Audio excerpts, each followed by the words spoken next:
प्रकार पहिला, मी इथे अर्धा लिटर गाईचं दूध घेतले. तुम्ही म्हशीचं दूध सुद्धा घेऊ शकता. दूध आपण गरम करायला ठेवले. दूध गरम होते तोपर्यंत मी इथे दुसऱ्या बाजूला कढईमध्ये पाव चमचा तूप घालून घेतलं. अर्धी वाटी दूध पावडर घेतली. पाव वाटी पिठी साखर घेतलेली आहे. त्याच वाटीने पाव वाटी एवढं आपल्याला पाणी घालून घ्यायचंय.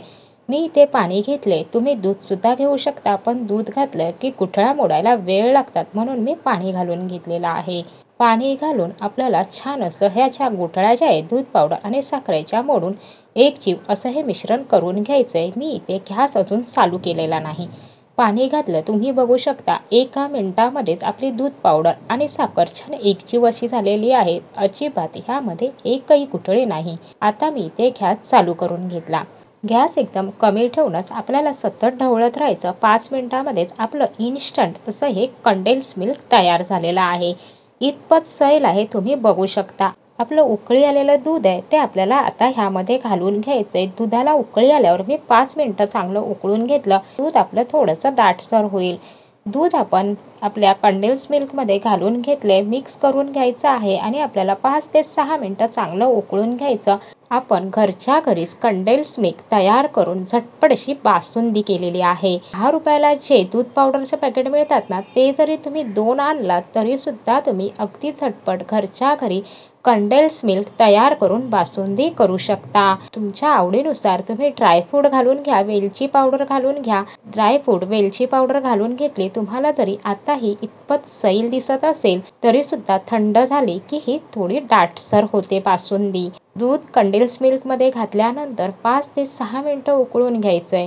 आता आपण करणार आहोत आपला प्रकार दुसरा. त्यासाठी मी इथे अर्धा लिटर म्हशीचं दूध घेतलंय. दूध आपल्याला उकळी येण्याआधीच आपल्याला चमच्याने ते मिक्स करून घ्यायचं, म्हणजे दुधावरती साय धरणार नाही. दुधाला उकळी आली की दूध 5 मिनिटं चांगलं उकळून घ्यायचं, म्हणजे दुधामध्ये जे काही पाण्याचा अंश असेल ते निघून जाईल. दूध 5 मिनिटं उकळलं, गॅस बंद करून आपल्याला दूध आहे ना ते कोमट करून घ्यायचंय. कोमट पण कितपत करायचं, तर बोट आपण जेव्हा पातेल्यामध्ये घातला की त्या बोटाला चटका लागणार नाही. फक्त असं कोमट असं लागेल इतपतच आपल्याला हे दूध थंड करून घ्यायचंय. इथे मी एका बाउलमध्ये 1 चमचा दही घालून घेतले. दही आहे ना पहिला आपल्याला भांड्यामध्ये सगळीकडे असं लावून घ्यायचंय.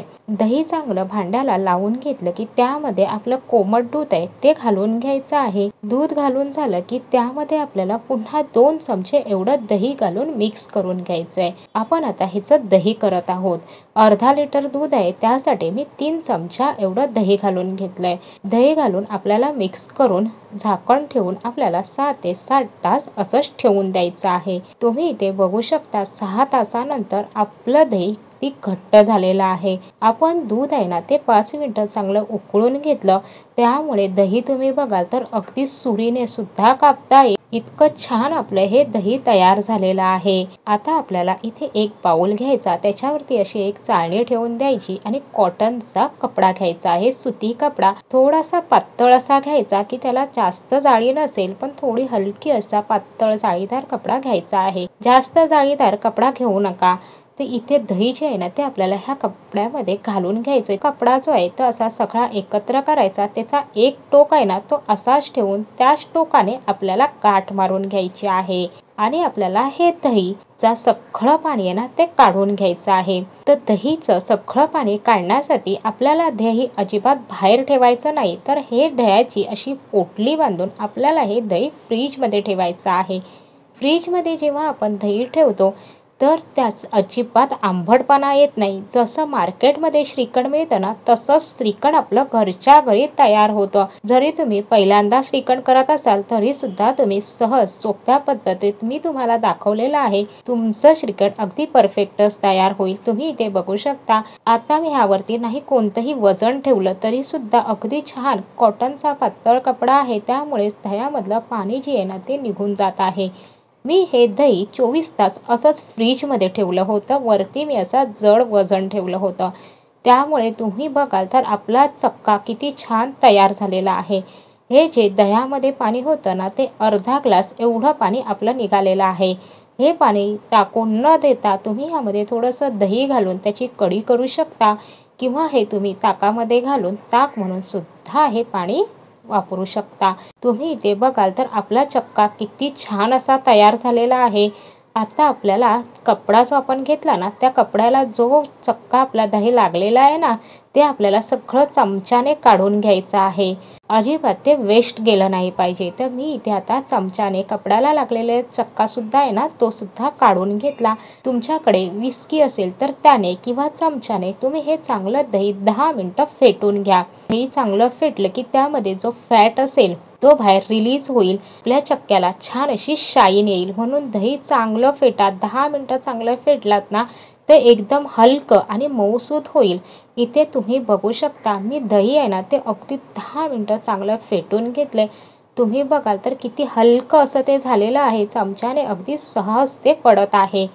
आता आपल्याला ह्यामध्ये साखर घालायची। आपण दही फ्रीजमध्ये ठेवलं होतं, त्यामुळे ते अजिबात आंबट झालेलं नाही, म्हणून मी 4 चमचे एवढी पिठी साखर घालून घेतले। श्रीखंड बनवताना त्यामध्ये जेव्हा साखर घालणार तेव्हा ती पिठी साखरच घालून घ्या। पिठी साखर घालून मिक्स करून घ्या। मी साखर मिक्सरला फिरवून घरीच पिठी साखर करून घेतली। पिठी साखर घालून चांगले मिक्स करायची। तुम्ही बघाल तर अगदी जसं मार्केटमध्ये असतं ना, तसंच आपलं तितपतच दाटसर आपलं हे श्रीखंड आहे ना, ते इथे तयार झालेलं आहे। अजिबात सैल नाही किंवा घट्ट नाही। आपण हे श्रीखंड 2 पद्धतीमध्ये करणार आहोत। ते इथे मी थोडीशी वेलची पावडर घालून घेतली। वेलची पावडर जास्त घालू नका, नाहीतर श्रीखंडमध्ये खूप जास्त असा स्वाद वेलची पावडरचा येतो। वेलची पावडर घालून मी मिक्स करून घेतली। आता मी एका बाउलमध्ये हे श्रीखंड आहे ना, ते काढून घेते। आपलं इथे साधं सिंपल असं श्रीखंड तयार झालेलं आहे। वरून थोडेसे ड्रायफ्रूट घालून घ्या। आणि आपण दुसऱ्या पद्धतीमध्ये श्रीखंड करतोय ना, ते आपण शाही श्रीखंड करणार आहोत। त्यासाठी 2 चमचे कोमट दुधामध्ये मी थोडीशी केशर घालून 10 मिनिटं भिजत ठेवलं होतं। आपल्याला आता हे दूध आहे ना, ते ह्या श्रीखंडमध्ये घालून घ्यायचं आहे, पण दूध अजिबात जास्त घालू नका, 2 चमच्यापेक्षा जास्त।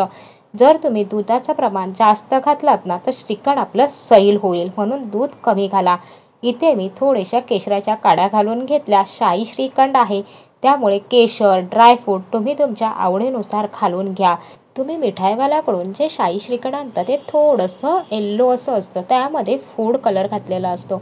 तुमच्याकडे येल्लो कलरचा फूड कलर असेल तर तुम्ही तो ह्यामध्ये घातला तरीसुद्धा चालेल। इथे तुम्ही बघू शकता आपलं शाही श्रीखंड आणि साधं श्रीखंड तयार झालेलं आहे। आपण करत आहोत तिसरा प्रकार। इथे आपण गुलाबजामुन करत आहोत। तुम्ही म्हणाल गुलाबजाम तर सगळ्यांना करता येतात, पण जे नव्याने स्वयंपाक शिकत आहेत किंवा ज्यांना नीट गुलाबजाम करता येत नाही, गुलाबजाम केल्यावरती त्याला चरे जातात, वळताना ते नीट गोल गरगरीत वळले जात नाहीत किंवा गुलाबजाम एकदम मऊ लुसलुशीत होत नाही, त्यांच्यासाठीच मी हे दाखवलेलं आहे। एकदम सोप्या पद्धतीमध्ये जरी पहिल्यांदा तरी तुमचे गुलाबजाम छान मऊ लुसलुशीत असे होतील। इथे तुम्ही कोणताही कप वाटीने पहिलं प्रीमिक्स मोजून घ्या। आपलं हे 1 वाटी आणि हे पाव वाटी एवढं प्रीमिक्स झालेलं आहे, मी कपाने मोजून घेतलं। मार्केट सारखेच गुलाबजाम चवीला व्हावे त्यासाठी इथे मी दूध पावडर घातले। जे 10 रुपयाला दूध पावडरचं पॅकेट मिळते ना, तेच हे दूध पावडर आहे। म्हणजे एका पॅकेटमध्ये 4 चमचे एवढी दूध पावडर असते, ती घालून घेतली। दूध पावडर नाही घातली तरी सुद्धा चालेल। दूध पावडर घातल्यामुळे गुलाबजाम चवीला अप्रतिम असे होतात। मी इथे अर्धा कप एवढं दूध घेतलेलं आहे। दूध आपल्याला घालून हे पीठ मळायचं नाही। तर तुम्ही इथे बघू शकता मी थोडं थोडं दूध घालून घेत आहे। दूध एकदम सगळं घालू नका। आपण अर्धा कप एवढं दूध घेतलं होतं, त्यामधलं 1 चमचा दूध एवढंच हे शिल्लक राहिलेलं आहे। आपल्याला आता हे पीठ झाकून 5 मिनिटं असंच रेस्ट करण्यासाठी ठेवायचं आहे। तोपर्यंत आपण चाशणी करायला घेऊया। इथे मी 2.5 कप एवढी साखर घालून घेतली। आपलं प्रीमिक्स जे आहे ना, ते 1.25 कप झालं, त्याच्या डबल आपण साखर घेतली। तुम्ही ज्या पण कपाने वाटीने प्रीमिक्स मोजून घेतलं असेल ना, तर जेवढं प्रीमिक्स असेल त्याच्या डबल तुम्ही साखर घ्या। पाणी आपल्याला 2 कप आणि वरती पाव कप एवढं पाणी घालून घ्यायचं आहे। गॅस आपल्याला मोठीच ठेवायची आहे। साखर आपल्याला चांगली पाण्यामध्ये विरघळून घ्यायची। साखर आपली इथे पाण्यामध्ये चांगली विरघळली गेलेली आहे। आपल्या चाशणीला छान स्वाद यावा यासाठी मी इथे 2 वेलची घातलेली आहे। वेलची पावडर घातली नाही, पाल वरची काढून मी वेलची यामध्ये घालून घेतली। आता पाक झाला की नाही हे कसं ओळखणार? आपल्याला गुलाबजामसाठी 1 तारी 2 तारी पाक तयार करायचा नाही, तर फक्त पाक आहे ना, तो आपल्या बोटाला असा चिकट लागला पाहिजे। आपल्या बोटांना तो पाक चिकटायला लागला, चिकट असं वाटलं की आपल्याला गॅस बंद करून घ्यायचा. आपली इथे चाशणी तयार झाली गुलाबजामसाठी. तुम्ही बघाल तर पीठ आहे आपलं छान असं फुललं गेलेलं आहे. हाताला बघाल तर अजिबात हे पीठ चिकटत नाही. ह्यावरूनच समजायचं आपलं इथे परफेक्ट गुलाबजाम करण्यासाठी पीठ तयार झालेलं आहे. तुम्हाला जर असं वाटलं हे एकदम असं कोरडं आहे तर तुम्ही इथे थोडासा दुधाचा वापर करू शकता. पण मी जे तुम्हाला प्रमाण दाखवलंय त्यामध्ये अजिबात पुन्हा आपल्याला दूध घालावं लागलं नाही आणि गोळे बघाल तर अगदी गोल गरगरीत आपला गोळा तयार झालाय. एकही त्याला क्रॅक गेलेला नाही. गुलाबजामचं पीठ कधीच रगडून मळू नका, तर दूध घालून फक्त ते भिजवून 5 मिनिटं रेस्ट करण्यासाठी ठेवून द्या. अजिबात तुमच्या गुलाबजामनला एकही चीर जाणार नाही. छान तुमचे गुलाबजाम गोल गरगरीत असे तयार होतील. तुम्हाला लहान मोठे ज्या साईजमध्ये गोळे करायचे तुम्ही करू शकता. तुम्ही बघाल की एकही चीर केलेली नाही. आता आपण हे तळून घेऊया. तळण्यासाठी तुम्ही तूप, तेल काहीही वापरू शकता. तळताना गॅस मध्यम ठेवूनच तळून घ्या. तेल, तूप जे तुम्ही घ्याल ना ते एकदम कडकडीत गरम करू नका.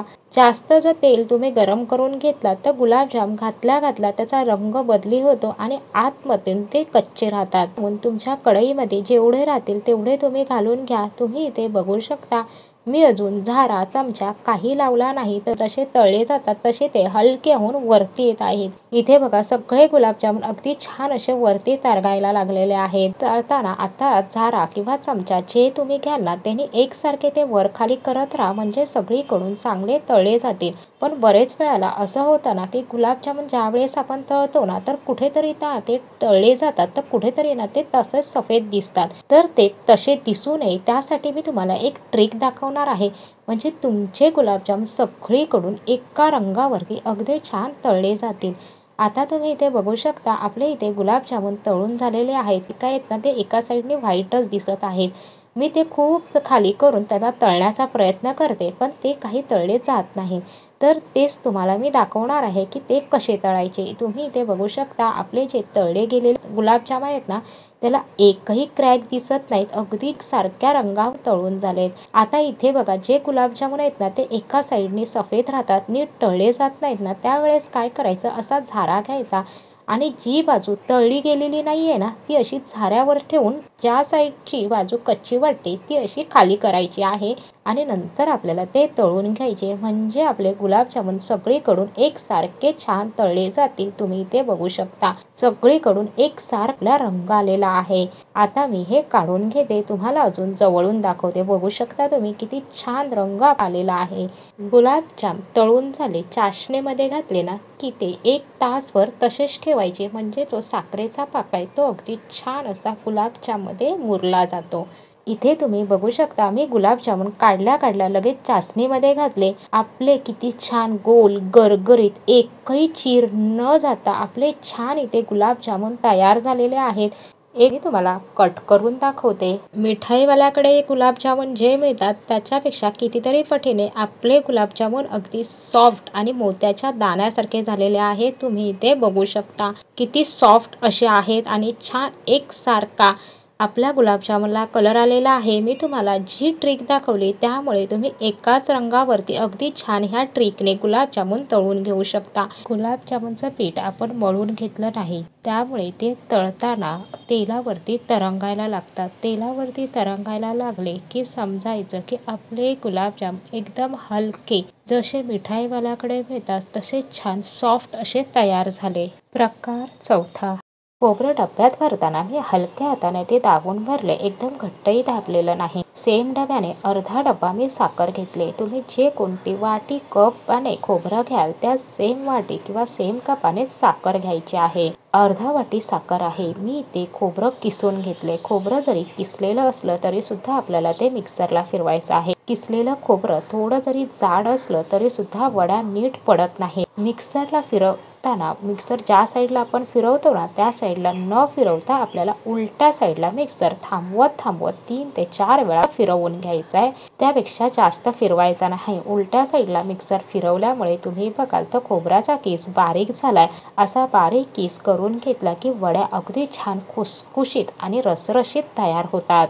किसलेलं खोबरं मिक्सरला न फिरवता सुद्धा तुम्ही वड्या करू शकता, पण तशा वड्या खाताना थोड्याशा त्या चरचरीत लागतात. आपण मिक्सरला खोबरं फिरवून घेतलं की त्या वड्या छान मऊसूत आणि खुसखुशीत होतात. आपल्याला ताटाला 2 थेंब एवढं तूप लावून घ्यायचं. ही पूर्वतयारी आपल्याला आधीच करून घ्यायची आहे. मिक्सरला फिरवलेला खोबऱ्याचा कीस घालून गॅस एकदम आपल्याला कमी ठेवून 2 मिनिटं हे खोबरं परतवून घ्यायचंय. खोबरं परतताना मी ह्यामध्ये तूप घातलं नाही. तुम्हाला हवं असल्यास तुम्ही 1 चमचा तूप घालू शकता. असं 2 मिनिटं खोबरं परतवून घेतल्यामुळे खोबऱ्यामध्ये जो ओलसरपणा असतो तो निघून जातो.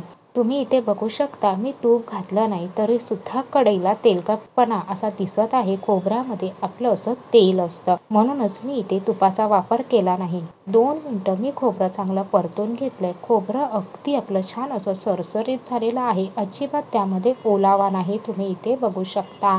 आता आपल्याला इथे साखर घालून घ्यायची. साखर मी मिक्सरला फिरवून घेतली. अर्धा डब्बा साखर होती. मिक्सरला फिरवल्यावरती ती पाऊण डब्बा एवढी झालेली आहे. साखरेचं प्रमाण आपलं अगदी योग्य आहे. साखर खोबऱ्यामध्ये घालून वड्या करायला वेळ जास्त लागतो. साखर मिक्सरला फिरवून जर तुम्ही खोबऱ्यात घालून घेतली तर 10 मिनिटांमध्येच तुमच्या वड्या तयार होतात. साखर तुम्ही तुमच्या आवडीनुसार इथे कमी जास्त करू शकता, पण मी जे प्रमाण तुम्हाला सांगितले ते प्रमाण अगदी योग्य आहे. जास्त गोड किंवा कमी गोड सुद्धा वड्या होत नाही. अगदी परफेक्ट गोडीच्या वड्या तयार होतात. तुम्ही तुमच्या आवडीनुसार साखरेचं प्रमाण कमी जास्त करू शकता. साखर घातल्यावर तळापासून आपल्याला खोबऱ्याला ते परतवून घ्यायचं. साखर खोबऱ्यामध्ये चांगली मिक्स होईल. अशा मिठाईवाल्याकडे खोबऱ्याच्या वड्या मिळतात. तशा वड्या जर करायच्या असतील तर तुम्ही ह्यामध्ये 4 चमचे दूध पावडर घालू शकता. 10 रुपयाला जे दूध पावडरचं पॅकेट मिळतं त्यामध्ये 4 चमचे एवढी दूध पावडर असते. ते तुम्ही 1 पॅकेट घालू शकता किंवा दुधावरची साय घातली तरी सुद्धा चालेल. दुधावरची साय, दूध पावडर आणि 1 चमचा तूप घातला तर तुमच्या वड्या जशा मिठाईवाल्याकडे मिळतात तशाच चवीला तयार होतील. मी तुम्हाला पारंपरिक पद्धतीमध्ये करून दाखवत आहे, त्यामुळे मी इथे तूप, दूध पावडर, दुधाची साय काही वापरली नाही. चमचा उभा करून बघायचा. चमचा न पडता उभा राहिला की समजायचं आपलं हे वडीचं मिश्रण तयार झालेलं आहे. गोळा करून बघायचा. गोळा पण बघा तुम्ही ते अगदी छान गोळा तयार झालेला आहे, अगदी लाडूसारखा. म्हणजे आपण या इथे वड्या करण्यासाठी हे मिश्रण तयार झाले. तुम्ही ह्यापासून खोबऱ्याचे लाडू सुद्धा करू शकता. दुसरं म्हणजे थोडासा ह्यामध्ये ओलसरपणा आहे. एकदम सुक्या करू नका. जर एकदम कोरड्या केल्यात ना तरी सुद्धा वड्या नीट पडत नाही. त्यामुळे हलका असा ह्यामध्ये ओलसरपणा असू द्या. वेलची पावडर घालायची. तुम्हाला जर वेलची पावडरही घालायची नसेल तर तुम्ही अशाच पांढऱ्या शुभ्र सुद्धा वड्या ठेवू शकता. मी अगदी एकदम छोटा चमचा एवढीच ह्यामध्ये वेलची पावडर घातलेली आहे, त्यामुळे चव छान लागते म्हणून मी घालून घेतली. वेलची पावडर घालून आपल्याला मिक्स करून घ्यायचंय. वेलची पावडर घालून मिक्स करून झाल्यावरती आपल्याला लगेचच हे मिश्रण ताटामध्ये घालून घ्यायचं आहे. अजिबात आपल्याला हे 1 मिनिटासाठी सुद्धा असंच ठेवायचं नाही. हे कोरडं व्हायला वेळ लागत नाही, म्हणून मी तुम्हाला म्हटलं की 10 मिनिटांमध्येच आपल्या वड्या तयार होतात. मी वेलची पावडर घालून अर्धा मिनिटभर परतवून घेतलं. लगेचच आता हे मिश्रण ताटामध्ये काढून घेतलंय. ताटामध्ये तुम्ही घातल्यावरती पॅच्युलाने किंवा वाटीला खालून तूप लावून सुद्धा तुम्ही हे वरून थापू शकता. तुम्हाला असं वाटलं असेल की किसलेल्याच खोबऱ्याच्या वड्या केल्या, मग ही आधीची प्रोसेस का दाखवली? तर ज्या नवशिक्या आहेत, ज्यांना खोबरं किसता येत नाही किंवा ज्यांच्याकडे विळी नसेल ना तर त्यांच्यासाठीच खोबरंचा काळा भाग मागचा कसा काढायचा, खोबरं मिक्सरला कसं फिरवायचं आणि खोबऱ्याचा किस कसा तयार करायचा हे मी फक्त त्यांच्यासाठी दाखवलेलं आहे. वड्या मी सुरीने कट करते तेव्हा तुम्ही ते सुरीला बघू शकाल तर अजिबात हे खोबरं आपलं सुरीला चिकटत नाही. वडीचं मिश्रण चांगलं तयार झालंय. तुम्हाला खोबऱ्याच्या वड्या ज्या साईजमध्ये, ज्या आकारामध्ये कट करायच्या आहेत तुम्ही करू शकता. मी वरून बदामाचे काप लावले. तुम्ही तुमच्या आवडीनुसार कोणतेही ड्रायफ्रूट वरती लावू शकता. 10 मिनिटं आपल्याला हे फॅन खाली ठेवून सुकवून घ्यायचंय. मी 10 मिनिटं हे फॅन खाली असंच ठेवून दिलं होतं. तुम्हाला हवं असल्यास तुम्ही फ्रीजमध्ये सुद्धा ठेवू शकता. वड्या बघा अगदी ताटातून सहज निघत आहे. ताटाला अजिबात हे मिश्रण चिकटलेलं नाही. वडा करताना किसलेलं खोबरं जरी तुम्ही घेतलंय ना तरी ते मिक्सरला फिरवून घ्या. मिक्सरला फिरवताना 3 ते 4 वेळा मिक्सर उलट्या साईड चालू पण करत फिरवून घ्या. फिरवताना मिक्सरला सुद्धा चमच्याने ते खोबरं मध्ये मध्ये वर खाली करून घ्या. खोबरं एकसारखं बारीक होईल. खोबरं मिक्सरला फिरवताना एकदम जास्त पण फिरवू नका की खोबऱ्यामधला जो रस येईल तो बाहेर येईल. म्हणूनच आपल्याला खोबरं मिक्सरला फिरवताना उलट्या साईडलाच मिक्सर चालू बंद करत फिरवायचा आहे. मी तुम्हाला एक वडी इथे तोडून दाखवली. तुम्ही वडीचे तुकडे बघाल ना तर अगदी एकसारखे तुकडे पडत आहेत तोडताना सुद्धा. त्यावरूनच समजते की छान रसरशीत आणि खुसखुशीत अशा आपल्या ह्या वड्या तयार झाल्यात. पारंपरिक पद्धतीमध्ये कमीत कमी वेळामध्ये कमी साहित्यामध्ये पांढऱ्या शुभ्र नारळी वड्या कशा करायच्या हे आज पण पाहिलं. प्रकार 5वा. 1 चमचा मी तूप घालून घेतलं. तूप वितळलं की त्यामध्ये मी एक मोठी वाटी ओलं खोबरं घेतलेलं आहे. किसलेलं हे खोबरं आहे ते आपल्याला 1 मिनिटभर एवढं परतून घ्यायचंय. जास्त नाही परतायचं तर मिनिटभर एवढंच गॅस एकदम कमी ठेवून आपल्याला परतून घ्यायचं. खोबऱ्यामध्ये जो ओलसरपणा असतो तो कमी होतो. म्हणून आपल्याला मिनिटभर एवढंच परतून घ्यायचंय. खोबरं मिनिटभर परतून झालं की आता आपल्याला ज्या वाटीने आपण खोबरं मापून घेतले त्याच वाटीने पाऊण वाटी एवढा गूळ बारीक केलेला मी मापून घेतलाय तो घालून घ्यायचा. पाऊण वाटीपेक्षा जास्त गूळ नाही घालायचा. जास्त गूळ घातला तर गोडही जास्त होईल आणि सारण पण आहे ते ओलसर होईल. गूळ जास्त झाला तरी सारण आहे ते जास्त ओलसर होतं. गुळाला जास्त पाणी सुटतं आणि त्यामुळे खोबरं जे आहे ते एकदम चिपचिपीत असं होतं. म्हणून 1 वाटी खोबरं असेल तर पाऊण वाटी गूळ हे प्रमाण बरोबर आहे. गूळ मिक्स करताना मी गॅस कमी ठेवला. गूळ वितळत आला की गॅस मध्यम करून आपल्याला हे सारण आहे ते परतून घ्यायचं म्हणजे सारण लवकर तयार होतं. पुन्हा गूळ ज्या वेळेला हे सारण जे आहे ते कोरडं होत येतं तेव्हा गॅस कमी ठेवून आपल्याला परतून घ्यायचे. असा गॅस कमी जास्त करत गेला तर सारण लवकर तयार होतं. गूळ अगदी चांगला वितळलेला आहे. त्यामध्ये मी थोडीशी वेलची पावडर घातली आणि ड्रायफ्रूट घालून घेतले. बदाम आणि काजूचे काप जे आहेत ते मी घालून घेतले. ड्रायफ्रूट तुम्ही तुमच्या आवडीनुसार कोणतंही घालू शकता. आता हे सारण तुम्ही बघू शकता अगदी थोडंसंच तुम्हाला चिकट दिसत असेल पण हे थंड झालं की छान असं कोरडं होतं. अजिबात ते चिकट होत नाही. इथे आपण गूळ अगदी 1 वाटीला पाऊण वाटी घातले त्यामुळे हे सारण जास्त चिकट होत नाही आणि खोबरं आपण आधी परतून घेतलेलं आहे म्हणून छान थंड झालं की हे सारण अगदी मोकळं असं तयार होतं. आता हे सारण थंड होतंय तोपर्यंत आपण पीठ मळून घेऊया. इथे मी 1 कप एवढं गव्हाचं पीठ घेतलंय. गोड पदार्थ आहे तर त्यामध्ये आपल्याला अगदी चिमूटभर एवढंच मीठ घालून घ्यायचं म्हणजे चव खूप छान येते. आता ह्यामध्ये आपल्याला रवा घालायचा आहे तर पिठामध्ये आपल्याला रवा नाही घालायचा तर मी इथे अर्धा पेला रवा घेतलेला आहे. हा रवा बारीक रवा आहे. तुम्ही जाडा रवा घेतला तरी सुद्धा चालेल तर तो थोडासा मिक्सरला फिरवून घ्या. इथे आता ह्या रव्यामध्ये आपल्याला पाणी घालायचं आहे. पाणी जास्त नाही घालायचं तर रवा भिजेल इतपतच पाणी घालून आपल्याला हे 10 मिनिटं ठेवून द्यायचं आहे. मी सारण बनवायला घेतलं तेव्हाच हा रवा भिजत घातला होता. 10 मिनिटं झालेली आहेत आता. आता आपण हा रवा भिजलेला आहे तो पिठामध्ये मिक्स करून घेऊया. असा रवा पिठामध्ये घालून घेतला की वरचं आवरण अगदी छान खुसखुशीत होतं. जर तुम्ही पिठामध्येच रवा असाच कोरडा घालून घेतला आणि ते पीठ 10 मिनिटं ठेवून दिलात तरी तो रवा चांगला फुलत नाही आणि वरचं आवरण जे आहे ते खुसखुशीत तयार होत नाही. आणि ह्या पिठामध्ये अजिबात आपण तेलाचं तुपाचं मोहन न घालताच हे पीठ असंच मळून घेणार आहोत. पहिल्यांदाच करत असाल तरी सुद्धा अगदी तुमच्या ह्या ओला नारळाच्या करंज्या परफेक्ट अशाच तयार होतील. पाणी आपल्याला नंतर घालायचं. आधी आपला रवा जो आहे त्यामध्येच आपल्याला हे पीठ भिजवून घ्यायचंय. लागेल तसंच पाणी घालून आपल्याला हे पीठ मळून घ्यायचंय. हे पीठ मळल्या लगेचच आपण करंज्या करणार आहोत. रवा आपला चांगला फुललेला आहे त्यामुळे पीठ आपल्याला मळून ठेवायची गरज नाही. तुम्ही लगेचच करंज्या करू शकता.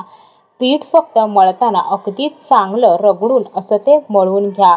मी इथे पीठ चांगलं मळून घेतले. आता मी थोडंसं 2 चमचे एवढं तेल घालून घेतले. तेल घालून आपल्याला हे पीठ आत्ता चांगलं मळून घ्यायचंय. पीठ मळताना एकदम असं रगडून 5 ते 7 मिनिटं चांगलं मळून घ्यायचंय. असं पीठ चांगलं मळून घेतलं की रवा जो आहे तो त्या पिठाबरोबर चांगला मिक्स होतो आणि हा रवा अजिबात पिठामध्ये आपण घातलाय ते समजत सुद्धा नाही. रवा चांगला भिजलेला असल्यामुळे तो पिठामध्ये चांगला एकजीव असा होतो. आता इथे असं पीठ जे आहे ते मी चांगलं 5 ते 7 मिनिटं मळून घेते. पीठ आपलं चांगलं मळून झालंय. पीठ मळताना जसं आपण पोळ्या करायला पीठ मळतो त्यापेक्षा अगदी थोडंसंच घट्ट आपल्याला हे पीठ मळायचंय. जास्त पण घट्ट नाही मळायचंय. तुम्हाला मी जवळून ह्यासाठी दाखवते. बघू शकता अजिबात रव्याचे कुठेच दाणे ह्या पिठामध्ये दिसत नाही. इतका एकजीव असा हा रवा ह्या पिठामध्ये झालेला आहे. तर इथे आता आपल्याला ह्यातलं थोडंसं पीठ जे आहे ते काढून घ्यायचंय आणि त्याचा लांब अशी गुंडी तयार करून घ्यायचं. म्हणजे त्याचे गोळे अगदी आपल्याला एकसारखे असे तयार करता येतील. तुम्हाला जर पीठ मळून ठेवायचं असेल तर पीठ थोडंसं घट्ट मळा. नाहीतर ते मग जास्त असं सैलसर होईल. म्हणून मळताना थोडं घट्ट मळा. आणि लगेचच करायचं असेल तर तुम्ही जसं आपण पोळ्यांना कणिक भिजवतो त्यापेक्षा थोडंसंच घट्ट भिजवा. इथे आता मी एकसारखे असे सगळे गोळे जे आहेत ते तयार करून घेते. असा हाताने आपल्याला गोळे सगळे सरळ करून घ्यायचे. मी इथे अर्ध्या उंड्याचे गोळे करून घेतलेत आणि इथे आपल्याला आता हे लाटून घ्यायचे. आपल्याला लाटताना एकदम पातळ आणि एकदम जाडही नाही लाटायचे, ते मध्यम असं लाटून घ्यायचंय. इथे मी डब्याचं असं झाकण घेतले. झाकणाने जर पुरीसारखं असं गोल करून घेतलं तर सगळ्या करंज्या एकाच साईजच्या तयार होतील. त्या लहान किंवा मोठा नाही होणार. इथे बघा मी असं लाटून घेतलेली आहे. तर आता आपण दुसरी सुद्धा लाटी आहे ती लाटून घेऊया. अशा तुम्ही करायच्या आधी 5-6 लाट्याच्या करंज्या जर तुम्ही करून ठेवलात ते पीठ जे आहे ते सुकणार नाही आणि करंज्या चांगल्या खुसखुशीत तयार होतील. सगळ्या एकदम करून तळू नका, नाहीतर त्याचं वरचं आवरण आहे ते कोरडं होईल. गोळे एकसारखे केलेले आहे त्यामुळे पीठ तुम्ही बघाल तर जास्त असं शिल्लक राहत नाही. आता इथे असं मध्ये सारण भरून घ्यायचे. सारण बघा आपलं कोरडं असं झालेलं आहे. अजिबात ते चिकट किंवा ओलसर एकदम असं नाही झालंय. साईडने आपल्याला पाणी लावून घ्यायचंय. पाणी लावल्यामुळे हे पीठ एकमेकांना चांगलं असं चिकटेल. तेलात घातल्यावरती ते उघडणार नाहीत. तर इथे आता असा वरचा भाग घेऊन बरोबर मधोमध असं आपल्याला हे सारण आणून वरून साईडने असं प्रेस करून घ्यायचंय. मी ह्या करंज्या तुम्हाला 2 पद्धतीत दाखवणार आहे. एक आहे ती मुरड घालून दाखवणार आहे. तुम्हाला जर मुरड घालून नसेल जमत तर तुम्ही दुसरी जी पद्धत आहे त्या पद्धतीने सुद्धा करंज्या करू शकता. मी तुम्हाला मुरड घालायची एकदम असं सोपी पद्धत करून दाखवलेली आहे. बघा फक्त आपल्याला ह्या 2च बोटांचा वापर करायचा आहे. अंगठा आणि अंगठ्याच्या बाजूचा बोट, ह्या 2च बोटांनी आपल्याला हे मुरड घालून घ्यायचे. घालून जे पीठ आहे ते अंगठ्याने असं फोल्ड करून दुसरा जो बोट आहे त्याने असं खालून प्रेस करायचं. फक्त 2च बोटांचा आपल्याला ही मुरड घालण्यासाठी वापर करायचा आहे. अगदी नसेल पहिल्यांदा जरी मुरड घालत असाल तर हा व्हिडिओ बघून तुम्हाला अगदी सहज मुरड घालता येईल. करंजीला तुम्ही सहज मुरड कशी घालायची ते शिकू शकता. एवढं मी तुम्हाला असं सोपं करून दाखवलेलं आहे. फक्त 2च बोटांचा आपल्याला वापर करायचा आहे ह्यामध्ये. आणि तरीसुद्धा तुम्हाला जर मुरड नसेलच घालायला येत असेल तर तुम्ही दुसरी करंजी करणार आहे ती मी बघा. ती सुद्धा तुम्ही मुरड न घालता अगदी साच्याने केले तशीच दिसेल. म्हणजे आपण मुरड न घालताच करणार आहोत. असं वाटेल की अगदी ही साच्यातच केलेली आहे. सारण ठेवून घेतल्यावरती आपल्याला पाणी लावून घ्यायचंय आणि नंतर ही बंद करून घ्यायचे. बंद करताना अगदी व्यवस्थित ती प्रेस करायची, म्हणजे ती तेलात घातल्यावर ओपन नाही झाली पाहिजे. अशी छान आपल्याला ती असं दाबून दाबून एकसारखी अशी बंद करून घ्यायची. आणि आपल्याकडे जो काटा चमचा असतो ना फोक, त्या चमच्याने आपल्याला ह्याला डिझाईन काढून घ्यायचे. म्हणजे असं वाटेल की ही करंजी जी आहे ती अगदी साच्यानेच केलेली आहे. हलक्या हाताने आपल्याला डिझाईन करून घ्यायची. ही पण एकदम सोपी अशी पद्धत आहे जर तुम्हाला मुरड नसेल घालता येत तर. ही आपली बघा दुसरी करंजी सुद्धा इथे तयार झालेली आहे. सारण भरपूर असं भरून घ्यायचं, म्हणजे ह्या ओल्या नारळाच्या करंज्या खायला खूप छान लागतात. मी तेल गरम करून घेतले. करंजी तेलामध्ये घातली की असे बुडबुडे आले पाहिजेत, म्हणजे करंजी छान अशी खुसखुशीत तयार होते. करंजी तळताना गॅस लो टू मिडियमच्या मध्ये ठेवून आपल्याला ह्या तळून घ्यायच्या आहेत. एका साईडनी तळून झालं की नंतर दुसऱ्या साईडनी आपल्याला परतून तळून घ्यायचे. तळताना असं झाऱ्याने वरती तेल सोडत राहायचंय. छान सोनेरी रंगावरती तळून झाले की आपल्याला अशी एका चाळणीत काढून घ्यायचे झाऱ्यामध्ये मोठ्या. म्हणजे त्याचं सगळं तेल निघून गेलं की करंज्या अजिबात तेलकट होणार नाही. आपण ह्या करंज्यांमध्ये मोहन घातलेला नाही, त्यामुळे ह्या करंज्या तेलकट होत नाही तर छान खुसखुशीत अशा तयार होतात. इथे आता मी सगळ्या छान एकाच कलरवरती तळून घेतलेल्या आहेत. आपल्या इथे सगळ्या करंज्या तयार झाल्या आहेत. तुम्ही आवाजच बघा, आवाजावरूनच तुम्हाला समजेल की करंजी किती खुसखुशीत असे तयार झाले. मी तुम्हाला एक तोडून दाखवते. तोडतानाचा सुद्धा आवाज बघा, किती छान असा त्याचा खुसखुशीत असा आवाज येत आहे.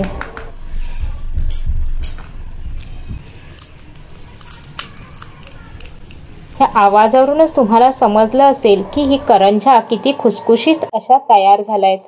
रेसिपी आवडल्यास चॅनलला लाईक, शेअर, सबस्क्राईब करा. चॅनलला सबस्क्राईब केला तर येणाऱ्या माझ्या प्रत्येक नवनवीन रेसिपी तुम्हाला पाहता येतील. भेटूया पुन्हा लवकरच नवीन रेसिपीसोबत. नवीन व्हिडिओमध्ये रेसिपी संपूर्ण पाहिल्याबद्दल तुमचे मनपूर्वक धन्यवाद.